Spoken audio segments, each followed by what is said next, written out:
Welcome back to another Explainer. Today, we're diving straight into a really fascinating, highly discussed, and honestly, pretty provocative book by scientist, author, and political commentator Dr. Anand Ranganathan. It's called Hindus in Hindu Rashtra, Eighth-Class Citizens and Victims of State-Sanctioned Apartheid. Look, whether you're tracking Indian politics every single day or just trying to make sense of the cultural debates blowing up your newsfeed, this book is making massive waves. Our goal today? We're going to impartially unpack its core arguments, dig into the historical perspective it relies on, and look at this whole idea of an anti-Hindu government structure that it claims exists, plus how the public is reacting. Okay, let's dive right into this. Here's our roadmap for today. 1. A provocative paradox. 2. The core legal arguments. 3. An anti-Hindu state structure. 4. The historical perspective. And finally, 5. Reviews and reception. Moving on to Section 1, a provocative paradox, eighth-class citizens. So right out of the gate, Dr. Ranganathan hits us with this massive contradiction. He asserts that despite living in a Hindu-majority nation, Hindus are actually treated as eighth-class citizens by the state apparatus. But you might be wondering, how exactly does the author define this systemic discrimination? Because he makes it very clear this isn't just your standard run-of-the-mill political complaint about, say, election season appeasement. It's something much deeper. Actually, he uses a really specific, heavy word for it, apartheid. Dr. Ranganathan argues that what Hindus are facing isn't just political mollycoddling or, standard minority appeasement by parties fishing for votes. Instead, he defines it as state-sponsored, state-sanctioned, structural discrimination against a specific community. For him, this is a deeply entrenched legal and constitutional issue that essentially makes Hindus victims in their very own country. Which brings us to Section 2. The core legal arguments. 8 ailments. To back up this core argument, the author lays out 8 specific ailments. And just at a quick glance, they are government control of Hindu temples, the Right to Education Act, the Waqf Act, the Places of Worship Act, the absence of a uniform civil code, the denial of the Kashmiri Hindu genocide, institutional narrative bias, and selective judicial interference in Hindu traditions. That's a lot, right? So let's zoom in on a couple of these to really grasp the sheer scale of his critique. Take the issue of temple control, for instance. The author argues that successive secular governments have systematically taken over thousands of Hindu temples and all their properties while entirely leaving the institutions of other faiths autonomous. He literally frames this as a massive financial drain. By controlling these funds, and in some cases even appointing non-Hindus to temple boards, the book argues the state is actively preventing the majority community from sustaining its own institutions and, ultimately, perpetuating its own worldview. And this contrast is brilliantly illustrated when he talks about the Right to Education, or the RTE Act. The book points out this incredibly stark legal dichotomy. Minority institutions get a total pass. They are completely exempt from the Act's stringent state obligations and can propagate their beliefs freely. On the flip side, Hindu-owned institutions face massive financial burdens under that exact same law. The author claims the specific restriction has smothered and forced the closure of thousands of majority-run schools. All right, Section 3, an anti-Hindu state structure beyond political parties.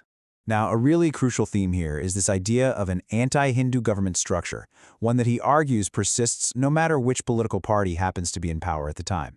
He points straight at the Waqf Act of 1995 as a textbook example of this institutionalized asymmetry. The book sharply critiques this law, saying it grants a super-legal Waqf board this immense, almost unchecked power to lay claim to practically any property. And the kicker? It completely shifts the burden of proof onto the existing property owner to somehow disprove the board's claim. Then you have another foundational pillar of this structure, the Places of Worship Act of 1991. Dr. Ranganathan calls this out as a tool of historical erasure. Why? Because it legally bars anyone from reclaiming holy sites that were destroyed and built over by foreign invaders centuries ago. And look, if you've been following the news at all lately, you know this specific act is a huge ongoing topic of real-world debate in Indian courts right now. But for the author, it essentially forces a kind of collective, state-mandated amnesia on the majority. Let's transition to Section 4, the historical perspective, glorifying invaders. A really significant chunk of the book shifts into this deep historical perspective, meticulously detailing centuries of atrocities. The timeline he presents is just stark. We start in the 12th century, with Bakhtiyar Khalji burning down Nalanda University, which is this incredible, ancient center of global learning, and massacring its scholars. Then we move to the 17th century, where Aurangzeb beheads Guru Tegh Bahar and destroys the Kashi Vishwanath temple. And in the 18th century, Tipu Sultan destroys over 800 temples and brutally massacres Hindus in the south. But here's the thing. The author's ultimate argument isn't just pointing out that these historical events happened, it's about how the modern Indian state actually treats them today. He forcefully critiques the state for continuing to name cities, railway stations, and roads after the very historical figures who perpetrated these mass atrocities against Hindus. By glorifying men like Bakhtiar Khaji and Aurangzeb in the modern era, the author claims the state is essentially forcing Hindus to constantly confront a deeply cruel past, one that's being celebrated rather than condemned. And that brings us to our final part, Section 5, Reviews and Reception, a Civilizational Wake-Up Call. So given the super intense nature of this thesis, how exactly is the public reacting? Well, reviewers who align with the book are absolutely seeing it as a much-needed civilizational wake-up call. Take the organization Brihat, for instance. They stated, "There is no pretense, no political correctness, only unvarnished truth, that the Hindus are living under state-sanctioned apartheid." They really praise the author for just stripping away what they view as a fake, self-loathing narrative. Then, over at the Indologia podcast, the host praised the book for its raw utility and accessibility. They noted, "It's like getting access to Anand Ranganathan's research, a great thing to have in your arsenal if you want to debate." And that's a common theme here. For a lot of readers, this book is serving as this bite-sized, heavily researched toolkit.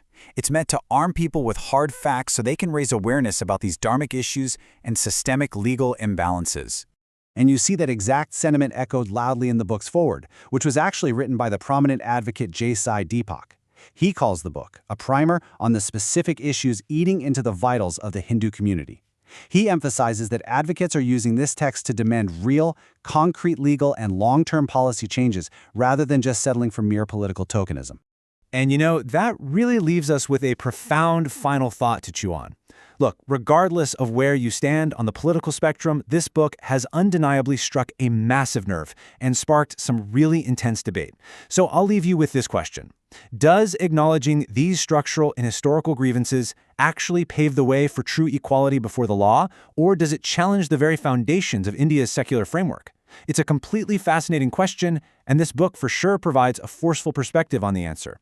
Thanks so much for joining me on this explainer, and as always, keep exploring.